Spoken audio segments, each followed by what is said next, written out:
Hello, bachcho. Let's read this question. So this question says a vessel contains a mixture of nitrogen.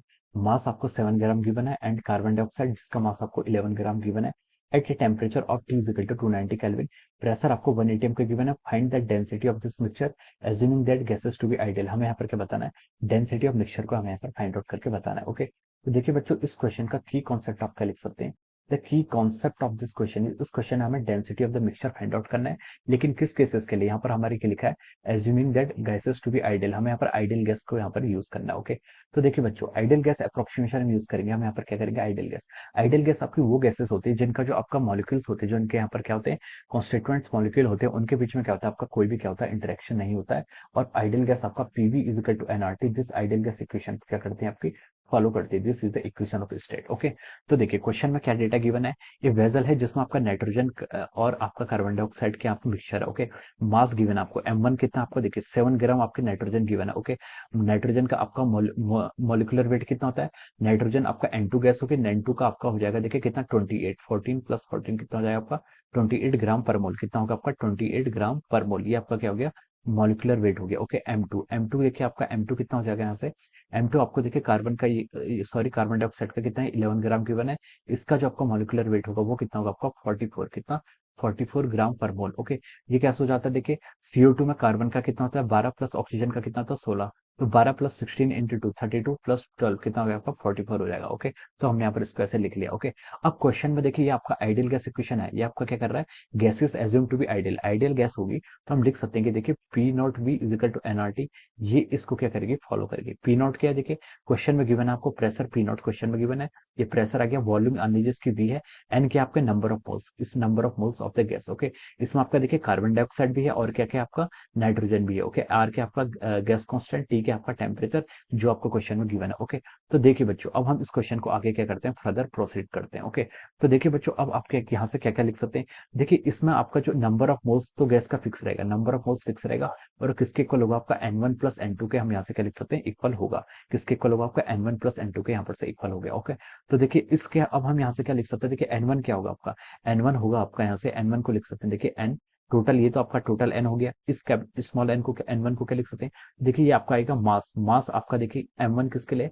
ये आपका है nitrogen का. Nitrogen का मास divided bye इसका molecular weight plus of over mass of carbon dioxide divided by the molecular weight of the carbon dioxide. Okay, तो हम यहाँ से n को क्या लिख सकते हैं? इस तरीके से यहाँ पर हम इसको लिख सकते हैं. ओके, अब हमसे पूछा कि find the density of the mixture. हमें यहाँ पर मिक्सचर की डेंसिटी बतानी है. ओके, तो देखिए अब हम इसको आगे फर्दर क्या करते हैं? प्रोसीड करते हैं. ओके, तो देखिए मिक्सचर की डेंसिटी हम कैसे लिख सकते हैं? देखिए आपकी PV is equal to NRT. ये क्या होती है? आपकी इक्वेशन होती है. हमें डेंसिटी के टर्म बताना है. हम डेंसिटी को कैसे लिख सकते हैं? देखिए इसको हम फर्दर लिख सकते हैं PV is equal to NRT. N क्या आपका? एन है आपका क्या यहाँ पर क्या? Number of moles. Number of moles को क्या लिख सकते हैं? Mass divided by its molecular weight into R into T. हम इसको यहाँ से ऐसे लिख सकते हैं. ओके, ये देखिए हम यहाँ से क्या लिख सकते हैं? पी को इधर लागे, एम को इधर लेके आगे और आपका क्या बच गया? Mass divide by volume into R into T. Okay, तो यहाँ से हम लिख सकते हैं देखिए P into M is equal to mass divide by volume क्या हो जाता है? आपका डेंसिटी के इक्वल हो जाता है. तो ये क्वेश्चन आपको याद हो जानी चाहिए.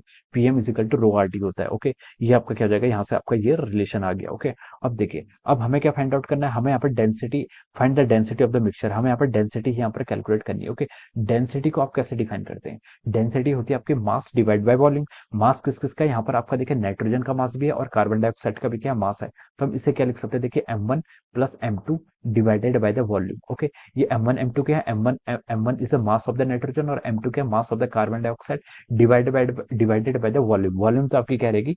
फिक्स रहेगी. ओके, तो इसको आप देखिए क्या लिख सकते हैं? यहाँ से M1 plus M2 divided by the volume. अब हमें यहाँ पर वॉल्यूम वाली टर्म को यहाँ पर क्या करना है? यूज करना है. ओके, तो देखिए वॉल्यूम को हम यहाँ से क्या लिख सकते हैं? वॉल्यूम को हम यहाँ से देखिए इस इक्वेशन का यूज करते हैं. Okay, PV is equal to NRT का यूज करेंगे तो देखिए यहाँ से आपकी वॉल्यूम कितनी आ जाएगी? वॉल्यूम आ जाएगी आपकी यहाँ से आपकी NRT divided by P not. ये आपकी क्या की वॉल्यूम आ गई. ओके, मैंने इसके यहाँ पुट कर दी NRT divided by P naught को डिवाइड है तो ऊपर आके ये कितना जाएगा? मल्टीप्लाई में जाएगा. ओके, तो ये आपकी क्या की यहाँ से अपने डेंसिटी को यहाँ से अपने आप लिख सकते हैं. ओके, अब देखिए अब हम इस डेंसिटी को आगे फर्दर लिखते हैं. ये डेंसिटी आपकी रो डेंसिटी आपकी किसके इक्वल हो जाएगी? P not divided by R T. R T term को क्या लेंगे? आप आगे लेके आगे. आर टी टर्म को क्या लेके आगे? अब आगे लेके आगे इंटू अब यहाँ से क्या लिख लीजिए? अब M1 प्लस M2.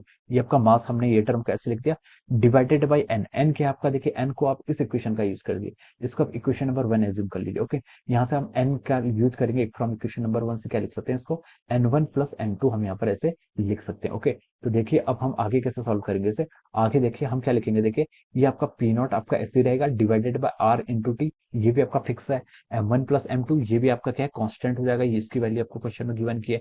अब हमें क्या निकालना है, N1 प्लस N2 को यहाँ पर क्या करना है, N1 प्लस N2 को हम यहाँ पर देखिए क्या लिख सकते हैं, N1 प्लस N2 को हम लिख सकते हैं, देखिए N को क्या लिख सकते हैं, N क्या आपका number of moles, number of moles क्या होता है आपका mass divided by mass divided by the molecular mass, ये क्या हो जाएगा molecular weight. Okay M1। Okay, similarly M2 के लिए क्या लिख सकते हैं, M2 divided by the M2, हमने इसको यहाँ पर ऐसे लिख लिया। ओके, M2 क्या मास ऑफ द, M2 क्या आपका mass of carbon dioxide divided by the it's molecular wait. Okay, हमने यहाँ पर इसको ऐसे लिख सकते हैं। ओके, अब देखिए इसको हम फर्दर सिंप्लीफाइड कर लेते हैं, ये देखिए आपका न्यूमरेटर में कितना है P not M1 plus M2, okay, divided by R T, यहाँ पर आपका कितना आ जाएगा आर टी टर्म आ गई। अब देखिए यहाँ पर आप इसके कर लीजिए, यहाँ पर रेशनलाइज कर लीजिए, यहाँ सॉरी यहाँ पर क्या कर लेते हैं, इनको रेशनलाइज कर लेते हैं, तो ये कितना आएगा आपका M1 into of over M2 plus of over M2 into of over M1। Okay, ये टर्म, और यहाँ से देखिए M1 M2 आपका क्या हो जाएगा डिवाइड में जाएगा, और उसको मैं चलो इसको अभी डिवाइड में लिख लेते हैं, कितना हो जाएगा आपका M1 M2, यहाँ से आपका इतना आ गया। ओके, अब देखिए यहाँ से आपकी जो डेंसिटी आ रही है, यहाँ से आपकी डेंसिटी की वैल्यू देखिए मैं फाइंड आउट कर रहा हूँ। डेंसिटी देखिए M1 M2 को मैंने ऊपर मल्टीप्लाई कर दिया, प्रेशर ऊपर आ जाएगा, M1 प्लस M2 ये टर्म आपकी ऐसी आ जाएगी, और कैपिटल M1 और कैपिटल M2 का यहाँ पर क्या हो जाएगा प्रोडक्ट आ जाएगा। ओके, डिवाइडेड बाय क्या हो गया आपका R T divide into M1 और कैपिटल M2 प्लस ऑफ और स्मॉल M2 और कैपिटल M1। ओके, ये आपकी क्या हो जाएगी डेंसिटी आ जाएगी। अब आपको क्या करना है, जस्ट यहाँ पर वैल्यूज पुट करनी है और आपका आंसर यहाँ पर आ जाएगा। ओके, तो चलिए पुट करते हैं, हमें डेंसिटी पूछा उसने केजी मीटर क्यूब में, find the density of the mixture, सिर्फ आपको डेंसिटी यहाँ पर लिखनी है। ओके, तो हम यहाँ पर डेंसिटी फाइंड आउट करते हैं, देखिए प्रेशर कितना होता है आपका 1 एटीएम, क्वेश्चन में गिवन है 1 एटीएम को क्या लिख सकते हैं 1 इंटू 10⁵ लिख सकते हैं।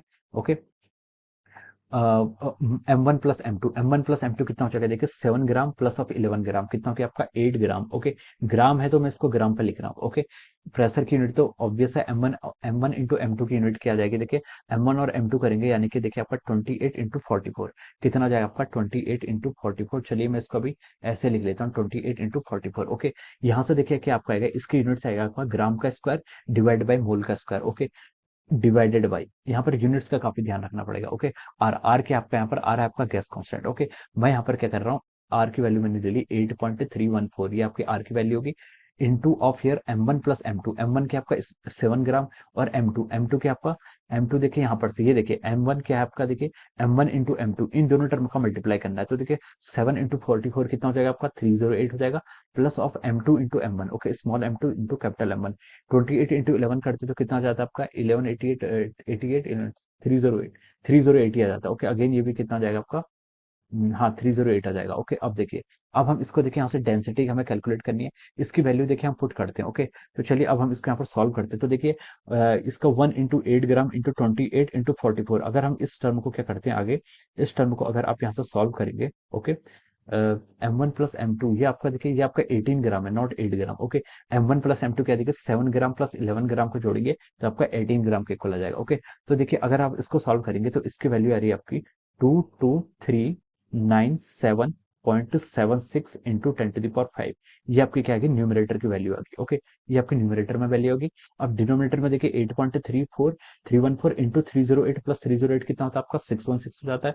तो इन दोनों को अगर आपके करेंगे यहाँ पर मल्टीप्लाई करेंगे, आपका देखिए यहाँ पर टेम्परेचर रह गया, टेम्परेचर देखिए क्वेश्चन में कितना गिवन आपको 290, तो आप यहाँ पर टेम्परेचर 290 से भी क्या करेंगे यहाँ पर मल्टीप्लाई कर देंगे डिनोमिनेटर में। ओके, तो इसको मल्टीप्लाई करने के बाद जो आपका रिजल्ट आ रहा है देखिए ये आ रहा है 1485,212.96, ये आपका क्या आ रहा है डेंसिटी आ रही है। ओके, इस डेंसिटी को अगर आप सॉल्व कर रहे हैं तो ये आपका देखिए कितना आ रहा है, इसका रिजल्ट जो आ रहा है आपका 0.015 इंटू 10⁵ आ रहा है। ओके, ये आपका देखिए यहाँ पर से इतना रिजल्ट आ रहा है। ओके, तो देखिए अब हम क्या करेंगे, देखिए ये आपका किस में आएगा, ये आपका देखिए किस में आ रहा है, ये आपका आ रहा है ग्राम पर मीटर क्यूब में, ग्राम ग्राम इसलिए आ रहा है देखिए क्योंकि हमने यहाँ पर 18 ग्राम, हमने सारी यूनिट्स यहाँ पर ग्राम में यूज की। ओके, तो हम इसको कन्वर्ट करेंगे, इसको हम क्या लिख सकते हैं, देखिए इसको हम लिख सकते हैं यहाँ से पहले तो 1.5 इंटू 10⁵ ग्राम पर फ्री 10⁻³ हो जाएगा। ओके, हमने यहाँ पर 2 से क्या कर दिया, इसको आगे हमने इसको 100 से मल्टीप्लाई कर दिया, तो ये आपका 1.5 हो गया। ओके, तो ये आपका 3 हो जाएगा, 3 ये किस में आ गया आपका ग्राम पर मीटर क्यूब, किस में आ गया आपका ग्राम पर मीटर क्यूब, और इसको हम लिख सकते हैं देखिए 1.5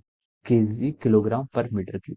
तो ये आपकी क्या जाएगी, this will be the density, ये क्या जाएगी आपकी डेंसिटी आ जाएगी। ओके, तो 1.5 kilogram per metre cube, it will be the answer of this question, ये क्या हो जाएगा आपका, इस क्वेश्चन का आपका आंसर हो जाएगा। Okay, so it will be the final answer of this question. Okay, so I hope you all understood this concept. All the best and thank you so much.